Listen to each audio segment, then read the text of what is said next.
Seguridad sa ikalimang zona ni PBBM, babantayan ng PNP personnel at mga crowd dispersal management personnel ayon sa PNP. Si Vic Sumintak sa detalye. Vic?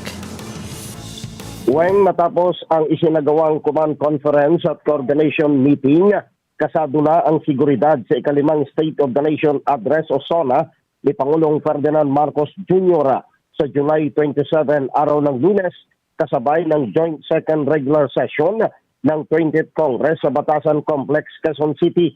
Sa ginanap na press briefing sa PNP National Headquarters sa Campo Crame, sinabi ni PNP spokesperson Colonel Allen Reyco, mayroon ng 3 grupo na binigyan ng permit ng Quezon City Local Government para makapagsagawa ng rally sa mismong araw ng SONA.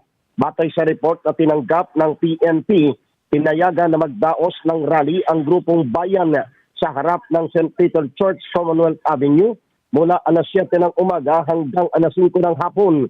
Ang grupong Sanlakas na magtitipon-tipon sa harap ng Toyota Commonwealth mula alauna ng hapon hanggang gabi, at ang grupong Better Brighter na magrarally sa harap mismo ng Commission on Audit at Sandigan Bayan mula alas 9 ng umaga hanggang alas 7 ng gabi.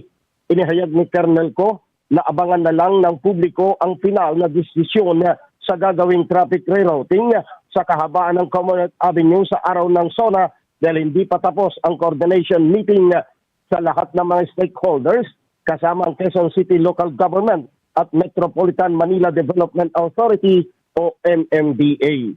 Vic Sumintak para sa Mata ng Agila, matatag, matapang, matapat.